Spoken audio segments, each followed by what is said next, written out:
Oke, assalamualaikum warahmatullahi wabarakatuh. Bismillahirrahmanirrahim. Alhamdulillahirrabbilalamin. Asyhadu an la ilaha illallah wa asyhadu anna Muhammadar Rasulullah sallallahu alaihi wasallam.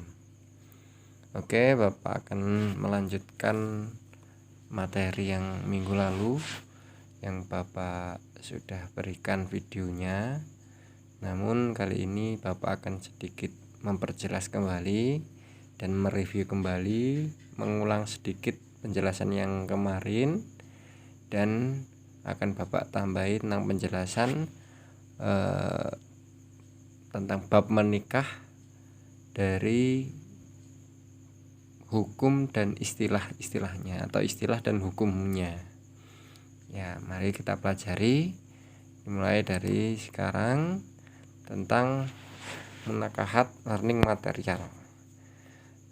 Jadi yang akan kita pelajari nanti apa saja, mulai dari pernikahan, munakahat itu sendiri, pengertiannya, macam-macam hukumnya, rukun dan syarat yang minggu lalu sudah Bapak berikan, dan juga hukum dan istilah yang nanti akan Bapak jelaskan.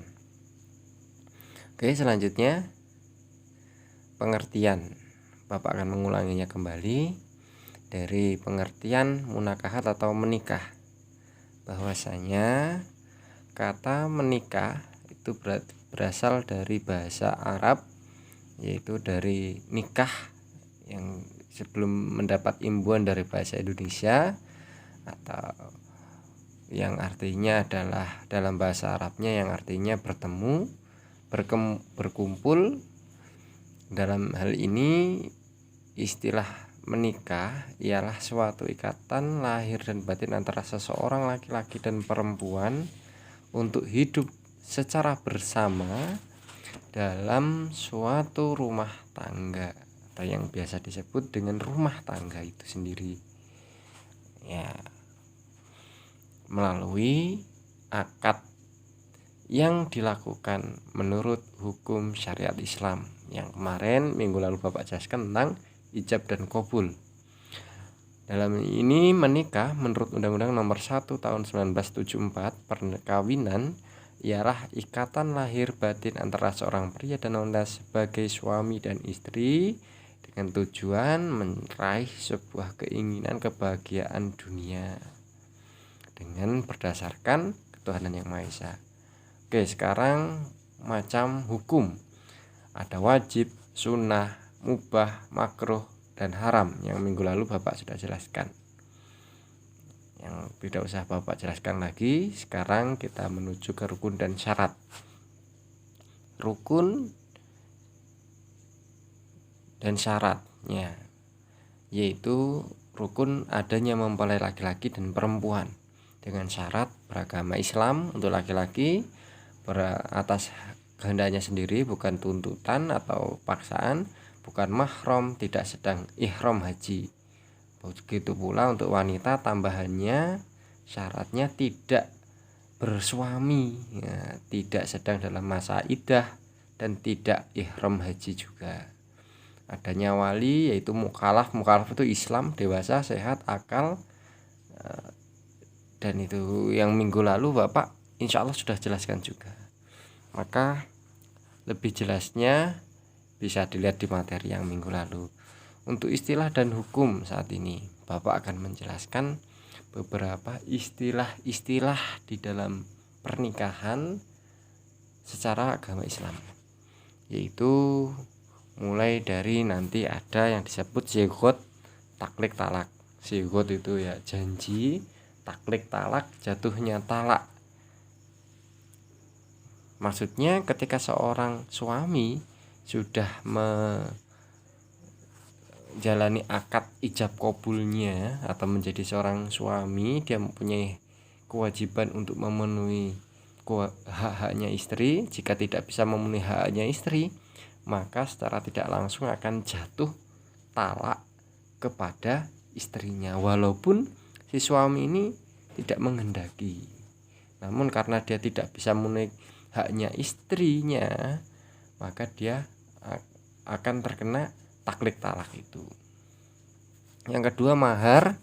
Mahar adalah istilah lainnya disebut dengan mas kawin, atau dalam istilah-istilah daerah-daerah lain banyak yang menyebutkan mahar atau mas kawin. Mas kawin tidak ada syaratnya, tidak ada ketentuannya, hanya sebagai hadiahnya seorang suami kepada istrinya, yang menjadi haknya istri ketika dipinang atau dilamar oleh seorang laki-laki.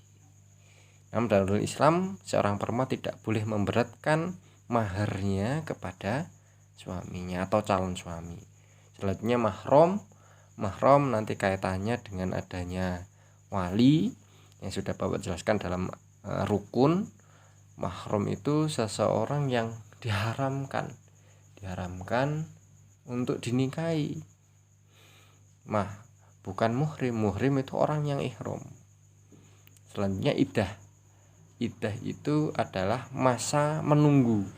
Masa menunggunya seorang perempuan ketika dia dicerai, ditinggal mati, dan apalagi ya dalam keadaan dicerai atau ditinggal mati oleh suaminya. Maka hitungannya iddah ada sendiri-sendiri, mulai dari 3 kali sucian, ada yang 4 bulan 10 hari, ada yang iddahnya tidak ada. Selanjutnya untuk rujuk. Nah, rujuk itu kaitannya nanti dengan ada ya iddah itu dan juga talak. Jadi nanti rujuk itu kembalinya seorang suami kepada istrinya setelah jatuhnya talak. Jadi kalau dari iddah itu ya kaitannya dengan rujuk. Seseorang bisa ditentukan rujuk atau tidaknya ya ketika iddahnya masih ada atau tidak, atau dia mau kembali atau melanjutkan talaknya. Biar lebih jelas nanti kita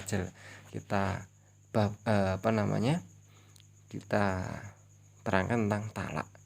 Talak itu yaitu tentang melepasnya ikatan pernikahan secara sukarela. Jadi ucapannya talak hanya dimiliki seorang laki-laki. Perempuan ingin nalak tidak bisa. Seorang istri ingin menalak suami itu tidak akan bisa secara hukum Islam. Walaupun sampai berbusa, seorang perempuan mengatakan tak talak kau mas, itu tidak akan berpengaruh sedikit pun. Ya, asal hukum talak itu ya makruh, sesuatu yang dibenci atau tidak disenangi.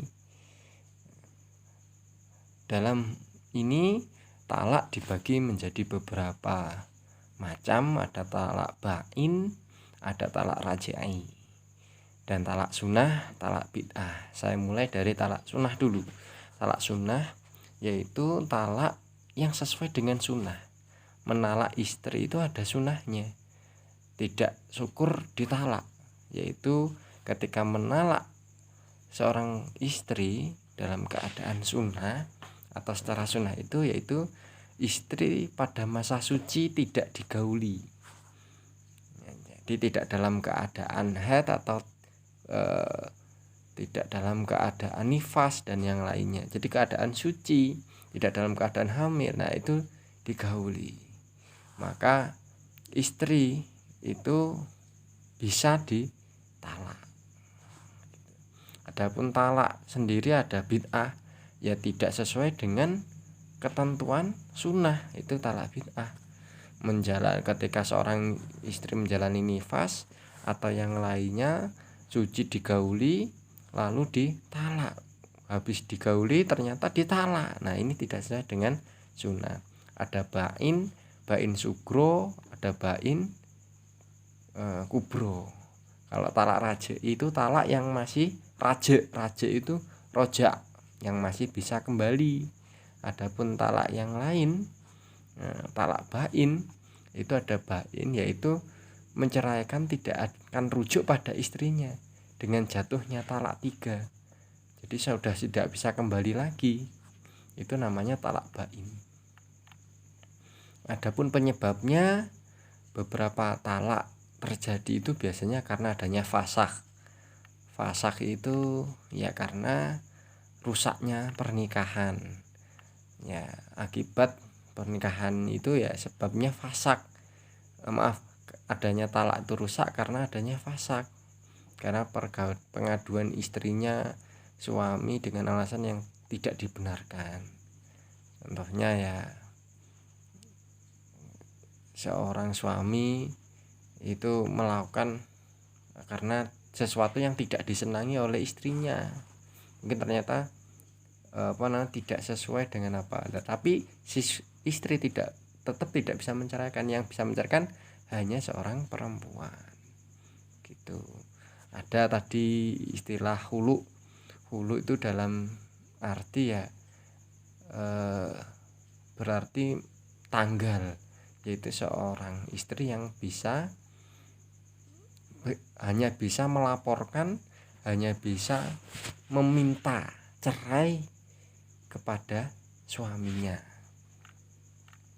Ada apalagi tadi, sumpah li'an, yaitu sumpahnya seorang suami yang menuduh istrinya berzina karena suami tidak dapat mengajukan 4 orang saksi yang melihat istrinya zina, dengan cara pada zamannya Nabi hanya mengucapkan sumpah laknat atau yang disebut dengan li'an itu dengan 4 kali ucapan sumpah wallah atau demi Allah, laknatnya Allah, lalu yang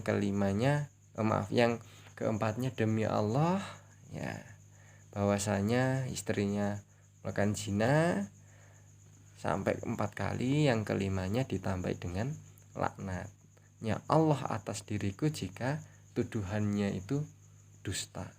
Itu sumpah li'an.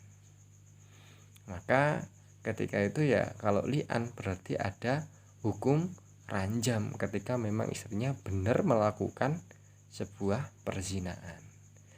Nah, itu terjadi, sudah banyak ayat-ayat mulai dari surat An-Nur, dalam riwayatnya dalam Al-Quran, asbabun nuzulnya sudah ada. Ada juga sumpah ila. Sumpah ila berarti sumpahnya seorang suami bahwa ia tidak akan meniduri istrinya selama 4 bulan atau lebih dalam masa yang ditentukan. Nah, berarti sumpah ini hendak menunggu sampai 4 bulan. Jika belum 4 bulan dia akan kembali pada istrinya, maka diwajibkan membayar denda. Nah, ini hanya ada pada zaman dulu. Seorang suami ingin memberikan efek jera kepada istrinya, dia tidak mau ngumpuli, maka orang-orang yang seperti ini dengan ketentuan dalam Islam diwajibkan untuk membayar denda atau kafaroh. Jadi jika 4 bulan dia tidak kembali pada istrinya, maka seorang hakim berhak memintanya untuk memilih 2 hal, yaitu kembali kepada istrinya atau membayar kafaroh. Ya, maksudnya ya menalaknya atau yang lainnya. Jadi atau dia membayar kafaroh karena belum 4 bulan dia ternyata sudah pengen kembali kepada istrinya, tidak sesuai dengan sumpahnya, maka dia juga membayar kafarohnya. Silakan bisa dilihat dalam surat Al-Baqarah, ya, surat Al-Baqarah nanti bisa dilihat, itu ada ketentuannya. Yaitu ada sumpah zihar selanjutnya, yaitu sumpahnya seorang suami kepada istrinya bahwa seorang istri menyerupai ibunya. Maksudnya dia tidak akan menggauli seorang istri karena jadi dia tidak akan menggauli istrinya selama-lamanya. Maksudnya punggung, dihar itu artinya punggung, maksudnya punggungnya istrinya sama dengan punggung ibunya. bukan berarti sama wujudnya dan lain-lain, tapi yang dimaksud adalah dia tidak akan menggauli istrinya selama-lamanya. Bukan berarti menyamakan dengan ibunya, tidak, bukan. Nah, karena dia niatnya seperti itu, niatnya tidak ingin menggaulinya tapi tetap jadikan istri. Nah, ini tidak boleh. Nah, maka ini juga di dalam Islam sudah tidak diperbolehkan. Ya, istilahnya bukan tidak diperbolehkan ya. Wajib membayar kafaroh. Membayar kafaroh, dan sumpah ini dibatalkan. Sumpah ini batal dan dia harus membayar kafaroh gitu. Alhamdulillah, jazakumullah khairan. Adapun penjelasan-penjelasan yang lain nanti bisa dibaca atau diterus lagi dari makna-makna keterangan Al-Quran yang sudah pernah ada. Mulai dari idahnya seorang istri karena suaminya wafat dalam keadaan hamil, maka ya tetap menunggu sampai lahir. Idahnya seorang istri yang ditinggal meninggal, maka dia harus menunggu bisa menerima lamaran seorang laki-laki lain dengan masa tunggunya yaitu 4 bulan 10 hari. Seorang istri yang dicerai, ditalak, maka dia harus menunggu sampai masa 3 kali sucian. Atau ketika ada kendala lain, dia sudah monpos tapi ternyata ditinggal mati, atau dia dicerai, cara menghitungnya bagaimana? Nah, itu ada ketentuan-ketentuan yang lainnya. Allah jazakumullah khairan. Apabila ada kurang lebihnya, mohon maaf yang sebesar-besarnya. Wassalamualaikum warahmatullahi wabarakatuh.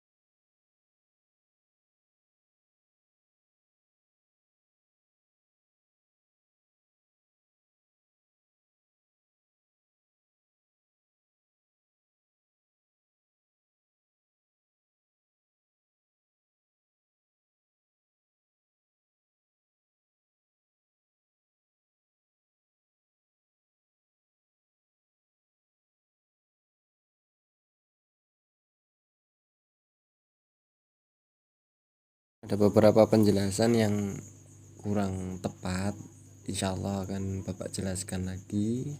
Jika memang ada yang bertanya, nanti bisa lewat Japri WA seperti biasa yang sudah Japri, karena beberapa kalimat yang Bapak ucapkan mungkin ada yang kurang tepat ketika mengucapkan, maka silakan untuk WA saja. Jadi sekali lagi, apabila ada kurang lebihnya mohon maaf yang sebesar-besarnya. Wassalamualaikum.